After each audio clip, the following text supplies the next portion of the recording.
আল্লাহ যদি না চাইতেন আমরা কি উপস্থিত হতে পারতাম? হ্যাঁ গো বাপজি, পারতাম গো। তাহলে আমরা ছিটিয়ে ছিটিয়ে কেন গো বাপ? একটু সামনের দিকে আসেন, দেখেন না কত সুন্দর লাগবে। যদি দেখেন আমরা হতে পারি সংখ্যায় কম, তাই তো নাকি? এখানে আছি সংখ্যায় কম, কিন্তু যদি একত্রিত হয়ে যায় তাহলে কম মানুষেও অনেক কিছু করতে পারে, পারে না গো?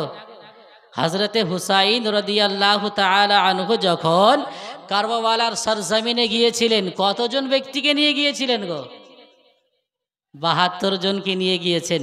এদিকে ৭২ জন সিপাহী, আর সামনের দিকে দুশমনের দল রয়েছে পুরো ২২,০০০ সৈন্য। জোরে বলুন সুবহানাল্লাহ। এই ২২,০০০ সৈন্য যদি একদিকে থাকে আর ৭২ জন ব্যক্তি যদি একদিকে থাকে, কাদের শক্তি বেশি হবে গো?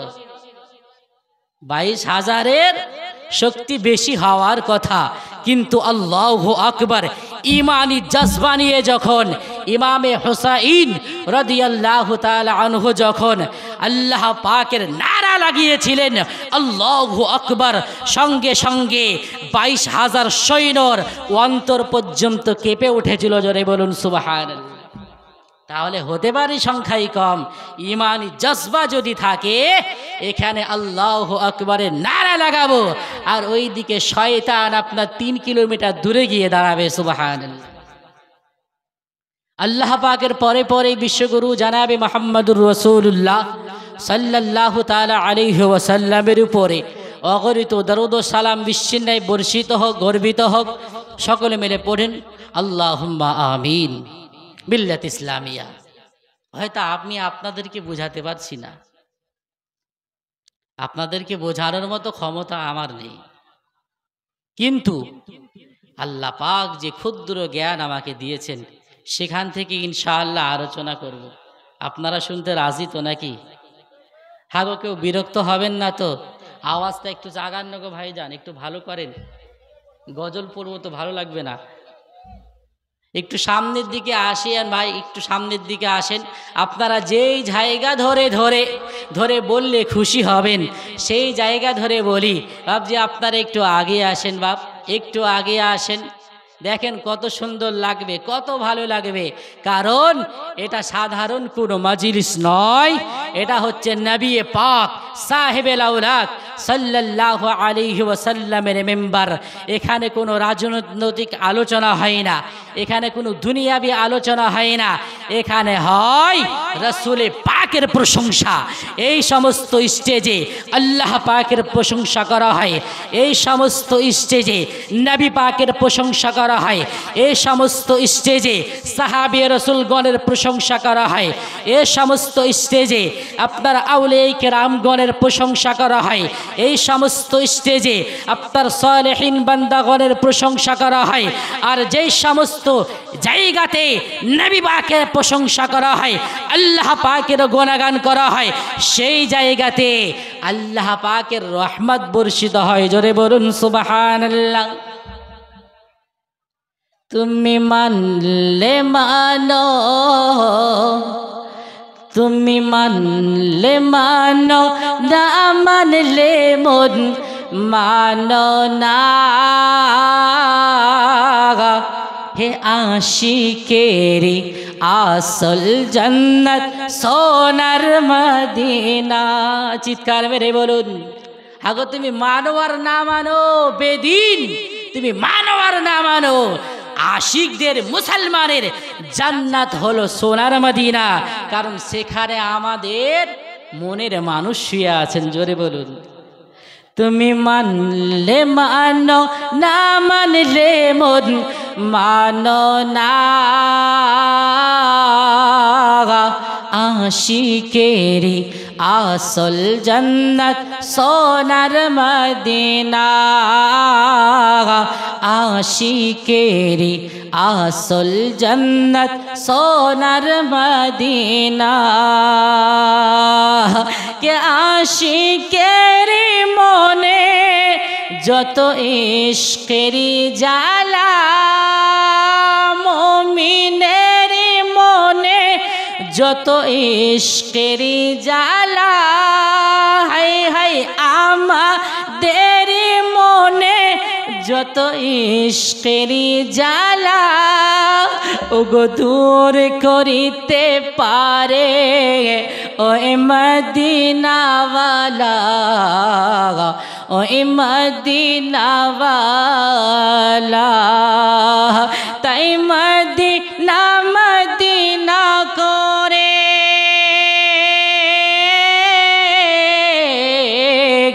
তাই মদিনা মদিনা করে হয়ে যাই ফানা। হাই মোহাব্বতে বলুন সুবহানাল্লাহ। আরে আশিকেরি আসল জান্নাত সোনার মদিনা, আমাদেরই আসল জান্নাত সোনার মদিনা। তুমি মানলে মানো, না মানলে মন মানো না। হে আশিকেরি আসল জান্নাত সোনার মদিনা। সুবহানাল্লাহ বলুন। আমরা মানি আর না মানি, হে বেদিন তুমি মানো আর না মানো, আশিকদের আসল জান্নাত হলো সোনার মদিনা। কারণ রব্বুল আলামিন আল্লাহ পাক যে ব্যক্তির হাতে ওই জান্নাতের চাবি দিয়েছেন, কারণ আল্লাহ পাক হাদিসে কুদসির মধ্যে জানিয়ে দিয়েছেন, লাউলা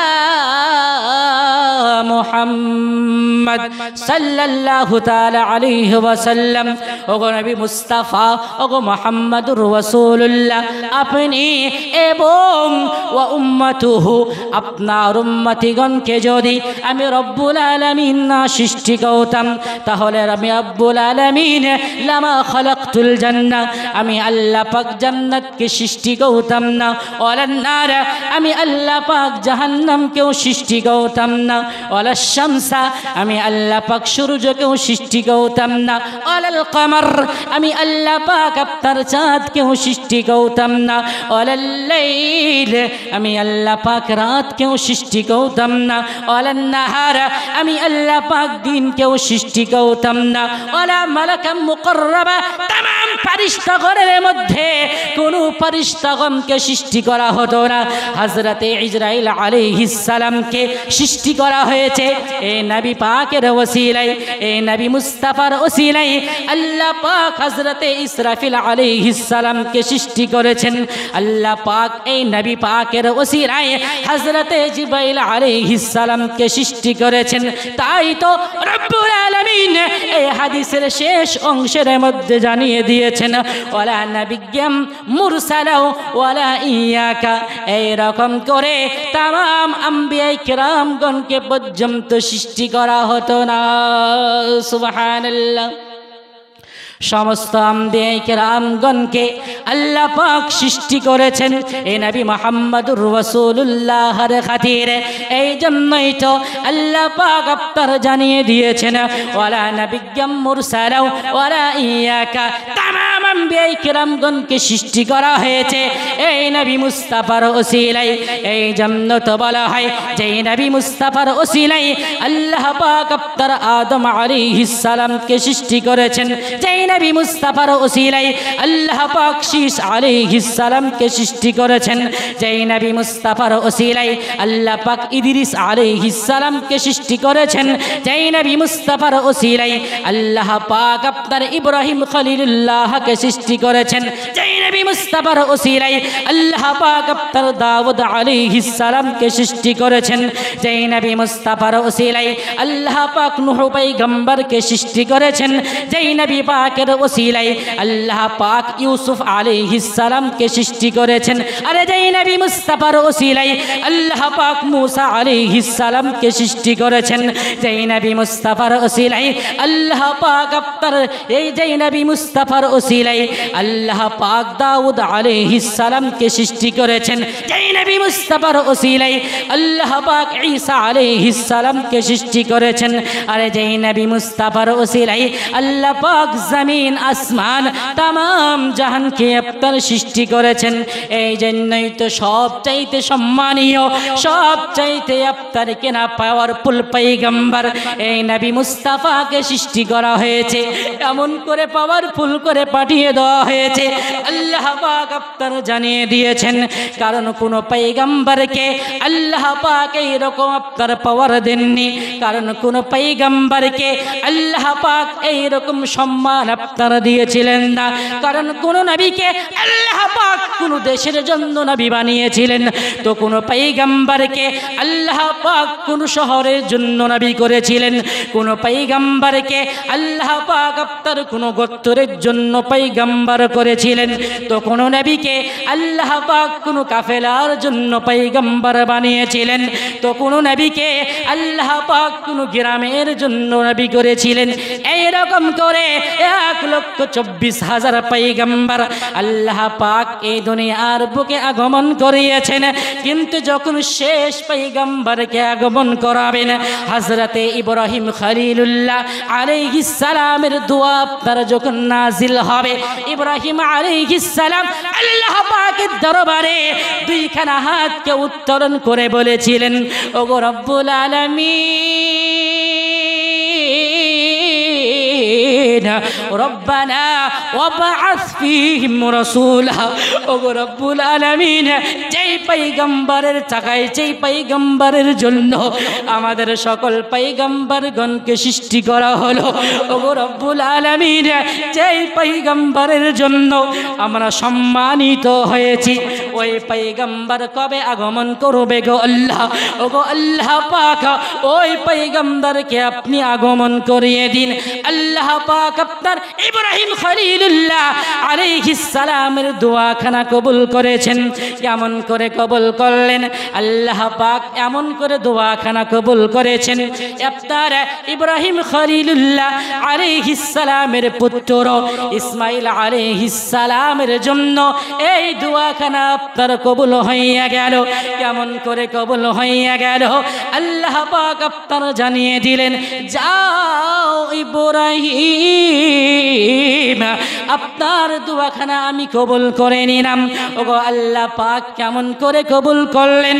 আপনার বংশের মধ্যে, আপনার সন্তানের বংশের মধ্যে আমার পয়গম্বর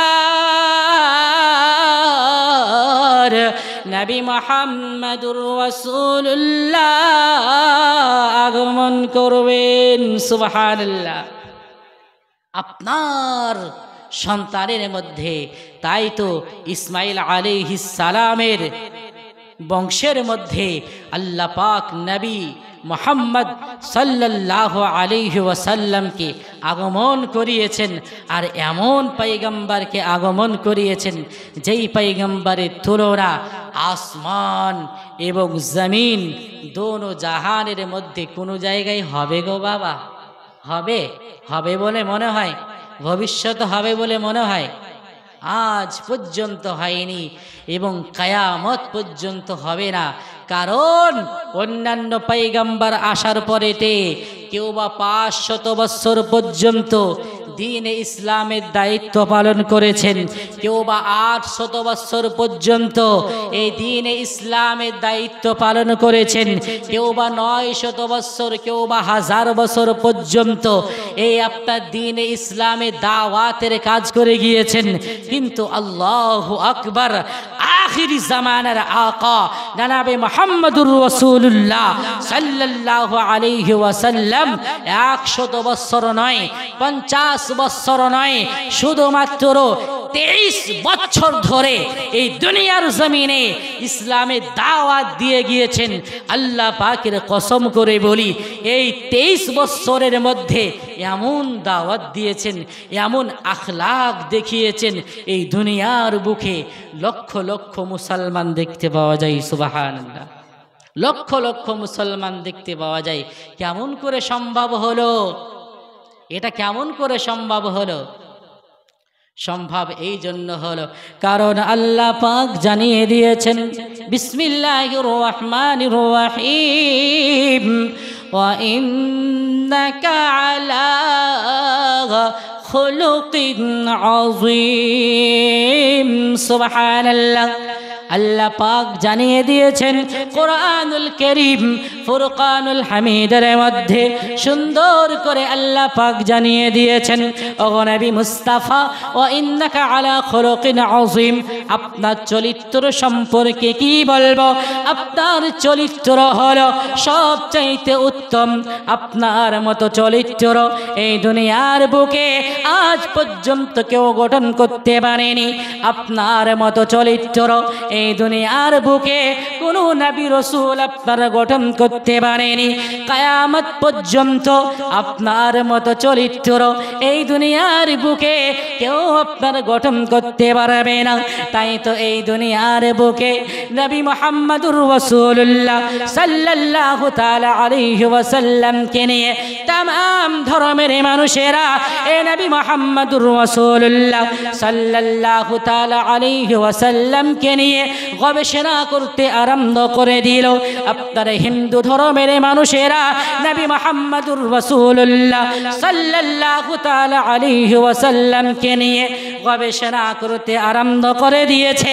এই রকম করে ইহুদি ধর্মের মানুষেরা নবী মুহাম্মদকে নিয়ে আপনার গবেষণা করেছে। এই রকম করে খ্রিস্টান ধর্মের মানুষেরা নবী মুহাম্মদকে নিয়ে গবেষণা করতে আরম্ভ করে দিয়েছে। বৌদ্ধ ধর্মের মানুষেরা নবী মুহাম্মদুর রাসূলুল্লাহ সাল্লাল্লাহু তাআলা আলাইহি ওয়াসাল্লামকে নিয়ে গবেষণা করতে আরম্ভ করে দিয়েছে। এই দুনিয়ার বুকে যত ধর্ম আপনার রয়েছে সমস্ত ধর্মের মানুষেরা, সমস্ত ধর্মের মানুষের পণ্ডিতেরা এই রকম করে নবী মুহাম্মদকে নিয়ে যখন গবেষণা করতে আরম্ভ করে দিল, तमाम ধর্মের মানুষেরা এক বাক্যে বলতে বাধ্য হয়ে গেল। तमाम ধর্মের মানুষেরা এক কথাই বিশ্বাস করতে বাধ্য হয়ে গেল, কারণ শেষ জামানার পয়গম্বর নবী মুহাম্মদুর রাসূলুল্লাহ যেনাকে আল্লাহ পাক জানিয়ে দিয়েছেন ও খাতামান নবিয়্যিন, ও নবী মুস্তাফা আপনাকে দিয়ে আমি আল্লাহ পাক নবুয়তের দরজা বন্ধ করে দিলাম। এই নবী মুস্তাফার চরিত্র সম্পর্কে সবাই আপনার গবেষণা করেছে। সকল ধর্মের ব্যক্তিগণ গবেষণা করার পরে বলতে আপনার বাধ্য হয়ে গিয়েছে। এই রকম করে ইহুদি ধর্মের মানুষেরা যেই সমস্ত আপনার পণ্ডিতেরা ছিল তারা বলতে আরম্ভ করে দিয়েছে, এই দুনিয়ার জমিনে যত আপনার মুনি ঋষিগণ জন্মগ্রহণ করেছে, এই দুনিয়ার বুকে যত নবীগণ আপনার আগমন করেছেন, সমস্ত নবীগণের চাইতে, সমস্ত মুনি ঋষিদের চাইতে নবী মুহাম্মদুর রাসূলুল্লাহ সাল্লাল্লাহু তাআলা আলাইহি ওয়াসাল্লামের আখলাক সব চাইতে উত্তম। জোরে বলুন। তাই তো বাবা এই জন্য বলা হয় একজন পণ্ডিত আপনার একখানা কিতাবে লিখলো, যেই কিতাবের নাম আপনার দ্য 100 রেখে দেওয়া হলো। কি নাম বললাম বাবা? দ্য 100। ইংরেজিতে এই কিতাবখানা লেখা হয়েছে বাবা। এই কিতাবখানা বাংলা ভাষাতেও ট্রান্সলেট আপনার করা হয়েছে, বাংলা ভাষাতেও আপনার আনা হয়েছে। এই দ্য 100 নামক কিতাবের মধ্যে সেই পণ্ডিত আপনার করল কি, একজন নয় দুইজন নয়, পুরো 100 মুনি ঋষির জীবনে আপনার লিখতে আরম্ভ করে দিল। পুরো 100 মুনি ঋষিদের জীবনী যখন লিখল, সেই আপনার কিতাবের মধ্যে নবী ঈসা আলাইহিস সালামের জীবনী রয়েছে। সেই কিতাবের মধ্যে আপনার রামচন্দ্রের আপনার কিনা রামচন্দ্রের ঘটনা আপনার তুলে ধরা হয়েছে। সেই কিতাবের মধ্যে বৌদ্ধ ধর্মের পণ্ডিতের আপনার কথা বলা হয়েছে। সেই ধর্মের মধ্যে ইহুদি ধর্মের আপনার পণ্ডিতের কথা বলা হয়েছে। সেই ধর্মের মধ্যে নবী ইব্রাহিম খলিলুল্লাহর কথা বলা হয়েছে। সেই কিতাবের মধ্যে এই রকম করে নবী দাউদ আলাইহিস সালামের কথা বলা হয়েছে। সেই কিতাবের মধ্যে নবী আদম আলাইহিস সালামের কথা বলা হয়েছে। কিন্তু যখন সেই কিতাবখানা আমি নিলাম, নিলার পরে যখন আপনার প্রথম পৃষ্ঠা যখন খুলতে আরম্ভ করে দিলাম, এই দ্য 100 নামক কিতাব যখন প্রথম পৃষ্ঠা আপনার খুলে দেখলাম, আল্লাহু আকবার, অবাক হয়ে গেলাম। আল্লাহু আকবার, অবাক হয়ে গেলাম। সুবহানাল্লাহ। কিসের জন্য আমি অবাক হলাম আপনাদেরকে বলি, কারণ সেই কিতাবের মধ্যে 100 জন আপনার মনি ঋষির জীবনী লেখা হয়েছে, কিন্তু 100 জন মনি ঋষিদের মধ্যে সর্বপ্রথম যেই মনি ঋষির আপনার কথা বলা হয়েছে, সর্বপ্রথম যেই ব্যক্তির জীবনী লেখা হয়েছে, ইনি হলেন মা আমিনার লাল নবী মুহাম্মদুর রাসূলুল্লাহ। একবার জোরে সরে বলুন না সুবহানাল্লাহ। হাই হাই মা আমিনা তোমার ঘরে কে এসেছে বলো না। মিথ্যা নাই বাবা। মা আমিনা তোমার ঘরে কে এসেছে বলো না। মা আমিনা তোমার ঘরে কে এসেছে বলো না। কে যার নূরের এক ঝলকে, কে যার নূরের এক ঝলকে, যার নূরের এক ঝলকে চমকাই সারা দুনিয়া। সুবহানাল্লাহ। নবী পাক যখন আগমন করেছেন, এতটা নূর ওনার শরীরের মধ্যে, এতটা উজ্জ্বলতা। মা আমিনাকে জিজ্ঞাসা করা হলো, আমিনা, নবী পাক যখন জন্মগ্রহণ করেছেন আপনি কেমন অনুভব করছেন? আমিনা বলছেন, নবী পাক যখন আগমন করলেন তাম পৃথিবী আরে নূরে ভরে গেল। এই জন্য তো বলা হয় নূর নূর নূর নূর নূর এসেছে মা আমিনার কোলে আজ নূর এসেছে। সুবহানাল্লাহ। এতটা নূর। আর ওই নবী পাকের জীবনীকে সবচাইতে উত্তম বলা হয়েছে। যিনি দা 100 নামক কিতাবখানা লিখেছেন, ইনি কিন্তু মুসলমান ছিলেন না বাবা, মুসলমান নয়, ইনি খ্রিস্টান ধর্মের মানুষ। খ্রিস্টান ধর্মের মানুষ হওয়ার পরেও নবী পাকের জীবনীকে সবচাইতে উত্তম বলেছেন। ওনাকে প্রশ্ন করা হয়েছিল, জিজ্ঞাসা করা হয়েছিল, হে ভাই, এ পণ্ডিত, আপনি 100 জন মনি ঋষির জীবনীখানা লিখলেন, এত সুন্দর একটা কিতাব লিখলেন, তারপরে আপনি সেই কিতাবের মধ্যে রামের ঘটনা, রামচন্দ্র তার ঘটনা সবার আগে দিতে পারতেন, ঈসা নবীর ঘটনা সবার প্রথমে দিতে পারতেন, ইব্রাহিম নবীর ঘটনা সবার আগে দিতে পারতেন, শেষ জামানার পয়গম্বর আকায়ে নামদার জনাবে আহমদে মুজতবা জনাবে মুহাম্মদুর রাসূলুল্লাহ সাল্লাল্লাহু আলাইহি ওয়াসাল্লামের নাম আপনি কিসের জন্য সবার আগে লিখলেন? উনি এক বাক্যে উত্তরে বলেছিলেন, মানুষ যখন কোনো বই খোলে, কোনো কিতাব যখন খোলে, তো সর্বপ্রথম প্রথম পৃষ্ঠা দেখে নাকি? প্রথম ঘটনাটা দেখে। আর প্রথমেই যদি কোনো ঝিমানো গল্প থাকে, প্রথমে যদি কোনো ঝিমানো কাহিনী থাকে, সেই বইটা পড়তে ভালো লাগবে গো? ভালো লাগবে না। আর প্রথমেই যদি কোনো ভালো জিনিস থাকে, যদি মজার ঘটনা থাকে, মনে হবে আর একটু পড়ি, তারপরে আরো মনে হবে আহা এত সুন্দর ঘটনা, আরো একটু পড়ি, আরো একটু পড়ি। পড়তে পড়তে যখন মন লেগে যাবে, পুরো কিতাবটাই আমার, সকল মানুষ পড়তে থাকবে। জোরে বলুন সুবহানাল্লাহ। এই জন্যই তো সর্বশ্রেষ্ঠতম কাহিনী, সর্বশ্রেষ্ঠতম নবী পাকের জীবনীকে আমি লিখলাম। জোরে বলুন সুবহানাল্লাহ। এইরকম করে এই দুনিয়ার জমিনে একটা ধর্ম নেই বাবা, দুইটা ধর্ম নাই, হাজার হাজার ধর্ম রয়েছে।